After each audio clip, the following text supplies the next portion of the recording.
Applause. You know why it's an applause? Because we are now on episode 3 of Poetry Speaks. Welcome. It has been a pleasure thus far talking about my poems that I wrote when I was 19, 20 years old. And, you know, this week is going to be about something a little bit more personal. Well, not really. I mean, it's personal. All my poems are personal. But this one in particular is about my best friend and I during a kind of a rocky time. Well, rocky for me. It was kind of rocky for her too, but more rocky for me because it was like a change, and it was like a change that I wasn't used to. But I wrote a poem, sort of about the whole situation, and so this week's poem is entitled "When a Friendship Dies." Now, with that title, you probably have figured out what it could be about.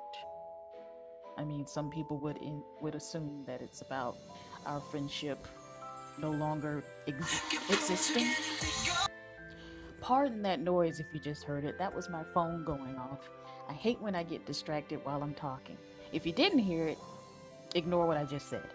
Anyway, this week's poem is called When a Friendship Dies, and if you, like I said before, if you can probably put it together, it may sound like it was about a friendship that just disintegrated and no longer exists, but we are still friends.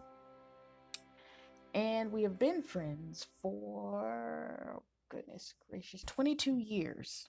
I've known her since I was 14 years old, and we met in cooking class.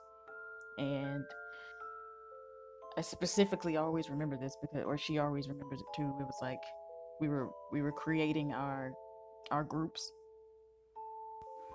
I swear this recording is going to be full of distractions.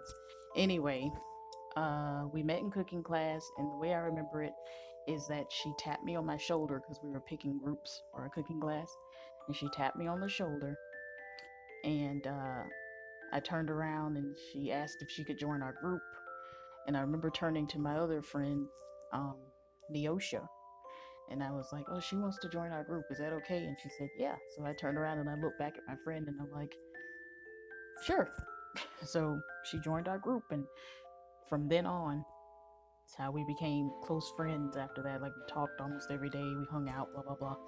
But anyway, in our adult years, by the time she was 20, because it actually happened in 2004 when she got this job at a makeup place. I'm gonna just leave everything nameless just in case. But anyway, she started working there, and she met this guy the first day she started, and who she actually is married to now, all these years later. Um, but anyway, I wrote the poem when they was just started dating, really, and I believe, did I write this in 2004? I may have written it in '05, but I say '04, but I think I wrote it in '05 actually. So we were probably like 20, 21 years old when I wrote this. Or I know she was at least 21, but I think I was still 20. But anyway, um, the poem was really about expressing my feelings of jealousy. Um, I wrote the poem with the sole intent of sharing that I was just so jealous that my best friend got a boyfriend, and I knew that our friendship was over. I felt like our friendship was so over at the time. I know that may seem immature, and I agree, it was. But when we were younger, she told me that if she acted like she couldn't stay away from her boyfriend, to just smack her in the face. Like if she acted like she just had to be with him all the time, 24/7, just smack her in the face. So when we got older and she finally met her boyfriend, now husband, like I said, of 6 years, almost 7, I wanted to smack her every single day because she acted like she couldn't stay away from him. Um, and to be honest, I found it annoying. Obviously, if you can hear it in my tone, I found it very annoying back then. Not that she was with someone, uh, but because how she was treating me at the time, blowing off plans that we made prior to him wanting to take her out for the weekend, not really hanging out with me unless he was busy, which really pissed me off. But as the years went by, I grew used to him. We grew used to each other. We became sort of a trio after a while, which wasn't as disappointing as it was in the beginning. I grew to love him as a brother, eventually calling him my best friend in law once they were married. And needless to say, as well now. We're all somewhat mature adults, and I say somewhat very enthusiastically. But I'm glad that, to have had this experience. Um, it became a part of my poetry history, experiencing this with her. And, you know, you find inspiration everywhere, no matter where. It could be personal things in life like this, or it could be just something you saw on the street, something you saw on TV, whichever. But I'm glad that we've gone through it and we've moved past it, and we're all better people for it now. It's cool.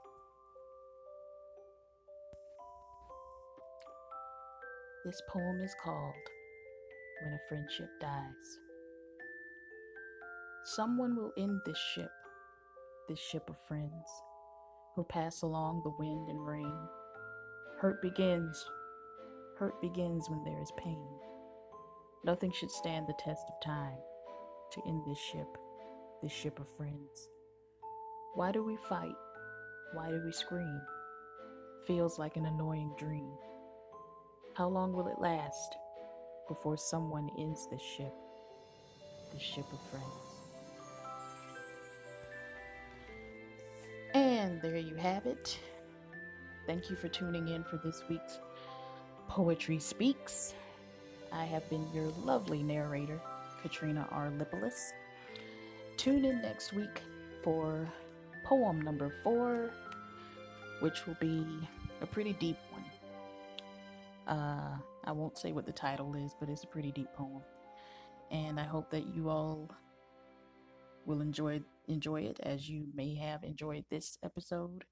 This one is a lot shorter than last week, thankfully, because I didn't really like the last week's was so long. But again, thank you for tuning in. Thank you for listening. I really appreciate it. Please like, share, and subscribe. And as always, have a great week. Bye-bye.